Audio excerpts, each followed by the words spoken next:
Hola a todos, espero que se encuentren muy bien, que estén pasando un buen fin de semana. Básicamente en ese último video, bueno, penúltimo video, entonces vamos a estar hablando realmente de la unidad 6 y la unidad 7, donde hemos discutido un poco de los temas de cómo hacemos la estrategia de integración efectiva en los planes estratégicos globales. Ahí hemos hablado de realmente entender que tenemos que establecer primero la diferencia entre el marketing global y el marketing internacional, porque el marketing global no es nada más que una estrategia que hacemos para todo el mercado global. Entonces no nos enfocamos a un mercado específico, lo hacemos de tal manera que si a alguien le gusta tomar el producto o el servicio, lo toma. Entonces no tenemos que hacer realmente demasiado adaptación para ese tipo de marketing.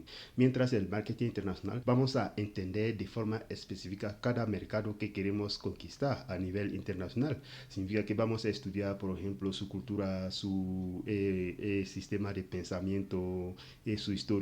Todos esos estudios son fundamentales en el tema de marketing internacional, porque ahí tenemos que adaptar el producto o el servicio a cada mercado que queremos conquistar, mientras en el global es más general. Ahora, dijimos que tenemos que entender que hay el marketing global, marketing de país, el marketing de grupo y el marketing personal. Ahora, ¿qué significaría cada uno de ellos? El marketing global, como acabo de explicar, es más general. Promocionamos a nivel global a todos los países y ahí va. Mientras en el marketing de país, ahí vamos a enfocarnos a un país específico y buscamos cómo podemos promocionar o diseñar un producto para ese país específico que queremos explorar o conquistar. Mientras en el marketing de zona, vamos a mirar, por ejemplo, puede ser dentro de la misma ciudad, miramos, por ejemplo, un barrio específico o un grupo de gente específico a quien vamos a estar promocionando, por ejemplo, que sería en esa zona específica, nos dirigimos hacia ahí porque es ahí que está nuestro potencial consumidor o cliente. Mientras en el marketing de grupo íbamos a buscar un grupo específico. Entonces les hablé un poco de los estratos. Por ejemplo, en países que dicen, mira, aquí tenemos estratos, estrato 1, estrato 2, estrato 4, hasta 6. Entonces vamos a mirar qué tipo de estrato nos interesa y nos enfocamos a ese grupo específico de gente, que puede ser, por ejemplo, los motociclistas, por ejemplo, del país, o los ciclistas, o los deportistas. Entonces seleccionamos un grupo específico y nos enfocamos a ellos para poder promocionar nuestro producto, nuestro servicio. En el marketing personal es más privado. Entonces puede ser, por ejemplo, en la industria de moda. Si yo soy, por ejemplo, fabricante de ropa de moda para estrellas, actores, actrices, cantantes, cuando hay ceremonias especiales de premiación y todo eso, esa gente a veces se vesten realmente como si vinieran de otro planeta, ¿no? Entonces, básicamente, allí ¿qué hacemos? Miramos qué tipo de artista nos interesa para poder proporcionar el producto que estamos diseñando. La ropa que hacemos, básicamente, es solo ese artista que lo tiene, porque, pues, no sé si después de eso lo pone más o no lo pone más, pero realmente la gente no lo coge. Gente como de forma privada, nos acercamos a su staff y lo proporcionamos, por ejemplo, este producto específico, que es el marketing personal o el marketing privado. Y hemos visto las diferentes estrategias, como la estrategia global. Como estaba diciendo, ahí es más general, que uno se puede quedar en su propio país o en su casa y hacer su estrategia y promociona, por ejemplo, en sus redes sociales o en sus páginas o lo que sea, o sea, sus diferentes canales de comunicación hacia sus grupos de intereses, que es el marketing global. El transnacional no es nada más que miramos cómo podemos, por ejemplo, hacer unas estrategias hacia los diferentes, fuera de las fronteras, pero dentro de las fronteras también de los países a nivel global. O sea, entonces tomamos ese país específico y miramos qué tipo de estrategia organizamos allí. El internacional, como dije al inicio, allí de forma específica cada país tiene sus requerimientos y vamos a estar viendo, por ejemplo, cómo estudiamos primero esa cultura, este sistema de pensamiento y proporcionamos ahí. Mientras el multidoméstica es mirar de forma general qué es lo que podemos hacer para poder estar compitiendo con la competencia ahí en cada país, ¿no? Entonces, por ejemplo, si hay unos competidores que están ahí, miramos qué estrategia hacen para poder nosotros también adaptarnos o digamos revisar nuestra estrategia para poder, o sea, competir al mercado, que es la multidoméstica. Y hablamos de los clusters internacionales, donde allí digamos, zonas específicas donde realmente las empresas o las organizaciones se unen para poder mirar qué tipo de oportunidad hay por allí, qué es lo que podemos tener como beneficios ahí. Entonces hemos tomado el ejemplo de Silicon Valley, donde hay las empresas grandes, todo el tema de tecnología están ahí. Entonces tenemos a Google, tenemos a Oracle, tenemos a Facebook, tenemos a esas empresas que están ahí. Entonces uno fácilmente puede ver, por ejemplo, qué tipo de oportunidad hay con otra empresa allí, si yo puedo ser proveedor o si ellos pueden ser, por ejemplo, mis clientes o yo puedo ser sus clientes. Entonces allí, o sea, interactuamos en esa forma y hemos visto que es una guerra económica a nivel global de verdad que está ocurriendo, porque China también tiene Shenzhen, donde ahí también en Shenzhen lo que hacen también es tener su Silicon Valley chino, que realmente está más abierto y no necesita realmente demasiado dinero para poder invertir ahí o abrir su negocio ahí. Entonces están más abiertos a empresas globales o internacionales que quieren ir. Entonces si tienes tu empresa, por ejemplo, en El Salvador, que quieres abrir allí, sí, las puertas están abiertas y uno se puede dirigir hacia allí para poder mirar qué es lo que puede hacer ahí. Finalmente hemos hablado de la estrategia del medio ambiente. La estrategia del medio ambiente no es nada más que los productos o las cosas que estamos manejando, qué es lo que hace que estamos realmente cuidando del medio ambiente, que no tengamos demasiado impacto negativo sobre el medio ambiente, no estamos afectando el medio ambiente con el producto o el servicio que tenemos, lo que significa que vamos a analizar nuestro producto, por ejemplo, es nocivo para el medio ambiente, es tóxico, afecta, tiene un tipo de impacto que genera hacia el medio ambiente, y vamos a hacer los ajustes para poder limitar ese impacto que tenemos hacia el medio ambiente, que es de forma resumida lo que vimos básicamente en la unidad. En la segunda parte hemos hablado de realmente la organización internacional, tal cual. Entonces la organización internacional hemos dicho que tenemos que ver una forma de poder o estructurar o organizar nuestra organización de tal manera que las acciones sean bien coordinadas. Entonces podemos tener, por ejemplo, la dirección general de la organización, y desde esa dirección general de la organización vamos a mirar, por ejemplo, si sabemos que, bueno, digamos que estamos ubicados en El Salvador, y como estamos en El Salvador que queremos salir hacia afuera, entonces tenemos las operaciones, digamos, generales que se coordinan en El Salvador, pero vamos a mirar, por ejemplo, si vamos a tener un director regional o un director continental, si quieres. Entonces podemos dividir el mundo en temas de región África, región Europa, región Asia o región Américas. Entonces de ahí vamos a tener un director también para cada región que hemos visto. Entonces, como digamos, director África, o director Asia, o director Europa.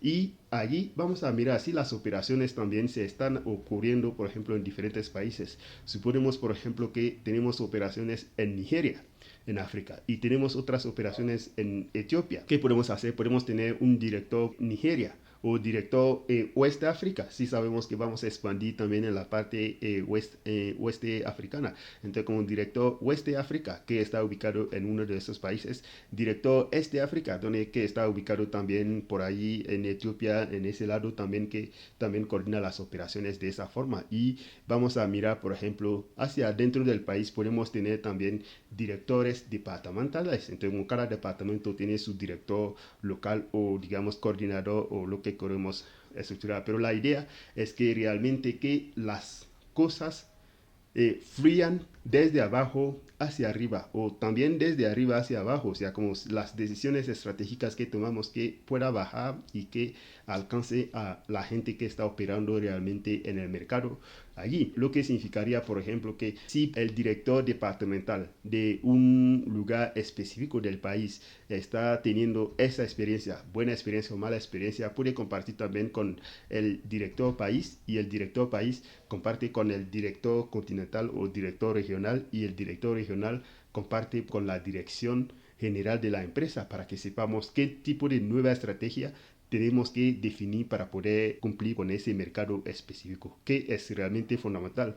Y hemos visto que tenemos las partes interesadas, que por lo general se llama stakeholders. Entonces, nuestros stakeholders sabemos que tenemos los internos y los externos. Los internos no son nada más que nuestros empleados, nuestros gerentes y nuestros propietarios, que básicamente ellos son los que, cuando hay algo que se ocurre dentro de la organización, son los primeros que afectan directamente. Si la empresa tiene algún problema, afecta a sus empleados, afecta a sus propietarios, afecta a sus gerentes. Ahora, hay la parte externa que está compuesta de proveedores de sociedad, de la sociedad misma, del gobierno, de los bancos y todo eso, o lo que sea. Y también los clientes que están realmente en la parte externa. Que lo que tenemos que cuidar, bueno, tenemos que cuidar de todo ese conjunto de gente, pero resulta que la sociedad está compuesta de diferentes grupos, tales como los medios de comunicaciones, que sabemos que los medios de comunicaciones, cuando hay algún problema, algún reto, ellos están para buscar cosas para contar. Entonces, tenemos que ser los primeros en contactarlos para decir, mira, es que ese producto, ese servicio específico que tenemos en el mercado va a tener ese problema dentro de ese tiempo, o está teniendo ese problema. Nos ayudan a comunicar, por favor. Allí van a ayudarnos a comunicar sobre el tema. Pero si nos callamos, que ellos empiezan a comunicar primero sobre el tema o el hecho, van a comunicar para ensuciar, entre comillas, nuestra reputación, nuestra imagen, porque pues como no nos acercamos de ellos para decir, mira, ese producto específico que está en el mercado, queremos avisarles que va a tener ese problema o tiene ese problema o tiene ese daño que puede hacer al usuario. Ahí nos va a afectar nuestra imagen y va a ser difícil para poder levantarnos otra vez y seguir nuestro camino empresarial. Entonces, siempre y cuando hay un problema, miramos ahí, o sea, vamos a solucionar aquí dentro con los empleados, los gerentes y todo eso para buscar cómo solucionamos, pero ahí contactamos también rápido para que nos ayuden a comunicar, para decir, mira, ayúdanos a comunicar para que la sociedad esté atenta, por ejemplo, que puede ocurrir con el producto. Allí nos salvamos más o menos de este. Y la última unidad, finalmente hemos dicho que tenemos que mirar la selección del modo de ingreso al mercado internacional, donde allí vamos a ver diferentes términos, como por ejemplo la exportación y la importación. Exportación produjo, digamos, aquí en El Salvador y estoy viendo cómo puedo llegar al mercado internacional porque hay una necesidad en un mercado específico después de haber estudiado, después de haber observado todo eso. Entonces, ¿qué voy a hacer? Voy a tomar mi producto y mandar hasta allí, o sea, buscando la forma de poder exportar. Hemos visto los diferentes pasos que hay que seguir, sigo estos pasos y mi producto llega a ese mercado específico que me interesa allí fuera. La importación es el sentido contrario. Esta vez estoy aquí en El Salvador, realmente no hay algún proveedor aquí que me puede proporcionar el producto que estoy necesitando. Entonces ahí voy a explorar afuera quién me puede proveer, o sea, si es mi proveedor desde fuera y la persona me presenta su producto, me gusta y yo ahora le invito a que me mande su producto aquí. Entonces aquí yo recibo el producto, la importación, la exportación, yo mando el producto. Y hemos visto el licenciamiento. Entonces en tema de licenciamiento no es nada más que yo conozco yo tengo algún tipo de producto específico o servicio específico que por lo general en tema de software, por ejemplo, yo voy a proporcionar ese software o ese contenido a alguien que puede utilizar realmente desde lo que yo fabriqué, pero no va a modificar, no va a hacer, no se va a tomar la propiedad de ese servicio específico, pero va a actuar entre comillas a partir de lo que yo proporcioné, como el software, por ejemplo, que yo lo proporciono. O puede ser también la franquicia, donde allí yo tengo un tipo de conocimiento específico, o yo sé hacer algo, o tengo algo particular para poder hacer. ¿Qué hago? Yo puedo vender mi conocimiento a otra gente. Entonces, suponemos que yo soy un centro de idiomas, o un centro de capacitación, o un centro de lo que sea, y alguien en otro país está buscando ese tipo de modelo de negocio para implementar, busca los contenidos que yo tengo, busca los conocimientos. ¿Qué hago yo? Yo voy a vender mi marca a esa persona para decir, mira, pero tienes que seguir mis requerimientos porque esta es una marca personal. Entonces, como yo tengo esa marca en mi empresa, tú tienes que tener tus salones de clases de esa forma, tienes que cumplir con esas normas, esas medidas y todo eso, y yo te vendo mi conocimiento para poder utilizar en tu país, que es la franquicia. El joint venture no es nada más que nos ponemos juntos y trabajamos. Entonces, tú tienes un producto específico, yo tengo un producto específico, sabemos que nuestros productos se pueden compensar uno al otro. Entonces, ¿qué hacemos? Nos ponemos juntos y vendemos juntos. por ejemplo, el caso de McDonald's y el caso de Coca-Cola. Entonces sabemos que uno que va a comer una comida rápida, un fast food o digamos una hamburguesa en un McDonald's, va a necesitar bebida refrescante. Entonces, ¿qué Coca-Cola dice? Mira, McDonald's, nos ponemos juntos, alguien compra tu comida y yo vendo también la gaseosa que acompaña. Entonces, se ponen juntos y trabajan juntos en ese sentido para poder responder a las necesidades en los mercados en los diferentes países. O tenemos lo que se llama subsidiarias propias. Las subsidiarias propias no es nada más que tenemos una marca madre que va a tener, por ejemplo, sus marcas pequeñas, sus bebés, entre comillas. Entonces, como el ejemplo de Facebook. Entonces, Facebook, ¿qué va a hacer? Va a adquirir Instagram y va a adquirir WhatsApp, por ejemplo. Entonces, va a adquirir esos elementos y están debajo suyo. O digamos, tenemos a Google que va a adquirir YouTube, que desde allí la marca coordina. Entonces, nosotros vemos cuáles de estas, o sea, esos modos de ingresos nos parecen más interesantes según el modelo de negocio que manejamos en el país y según también lo que está ocurriendo ahí fuera para poder tener una presencia sobre ese mercado global. Ha sido un placer compartir esos contenidos con ustedes. Nos vemos en la próxima. Feliz fin de semana para ustedes. Chao.